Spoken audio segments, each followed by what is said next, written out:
Oui. Allez, je vais commencer l'explication. Aujourd'hui, les enfants, on est sur la place Vendôme à Paris. C'est une grande place, comme vous pouvez voir, qui est située au plein centre-ville, au centre-ville de Paris. Et elle est située juste au premier arrondissement. Vous savez qu'est-ce que c'est? Vous connaissez qu'est-ce que ça veut dire ces mots? Non. Allez, je vous explique. Arrondissement, c'est la façon dans laquelle on divise les quartiers, pardon, la ville, les villes françaises. Ça veut dire comme quartier. D'accord? En espagnol, on dirait. D'accord. D'accord. D'accord. Maintenant, on est dans les premiers arrondissements de Paris. Ça, c'est les centres-villes. Et on est situé juste au nord des jardins des Tuileries et juste au sud des les bâtiments de l'Opéra. Vous connaissez l'Opéra Garnier à Paris? Oui. Oui.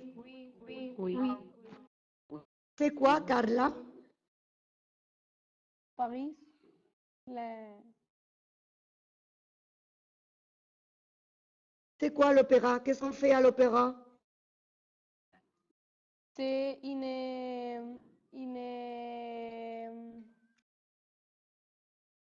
C'est un bâtiment? Oui. Et qu'est-ce qu'on fait dedans? Et, vous, les femmes,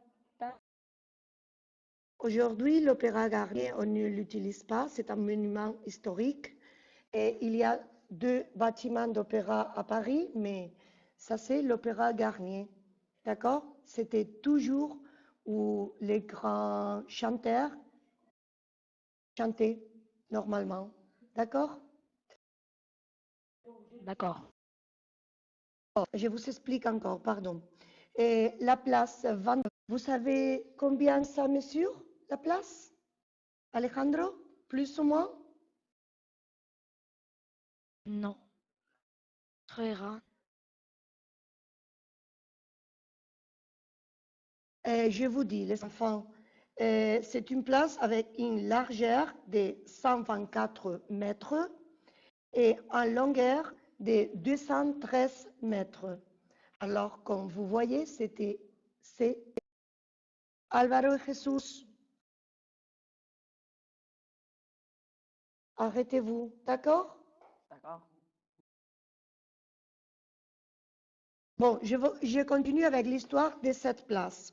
Cette place a été créée le 2 mai 1686, c'est-à-dire au XVIIe siècle, et elle a été connue par d'autres noms. Il y a quelqu'un qui pourrait me dire quel est le style architectonique de cette place? Non. Non. Vicente, tu connais? Dis-moi. Pardon?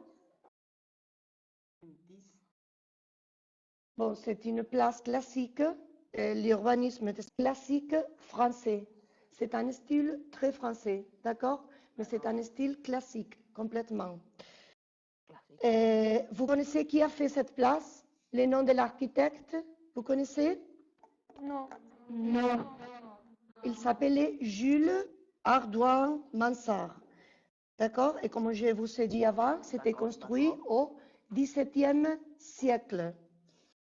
Il y a une grande part appris. Alors, on va s'approcher.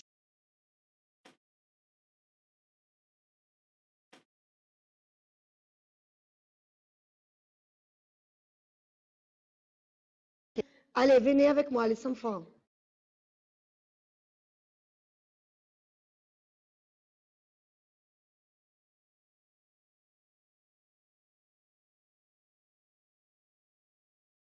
Ça s'appelait l'hôtel Grammont. d'accord? Mais au 19e siècle, il a été transformé dans un hôtel de voyageurs et ça a été fait pour César Ritz. C'est la personne qui a fondé cet hôtel.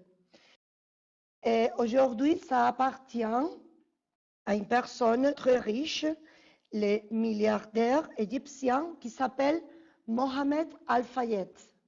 Connaissez tout le monde? Oui? Oui, oui, oui, oui, oui. Ça s'appelle la colonne Vendôme, pour le nom de la place, bien sûr. Et vous savez quel est le matériel duquel on a fait cette colonne? Marbre. Mais, Marbre. mais surtout, c'est fait en bronze. D'accord? D'accord, d'accord.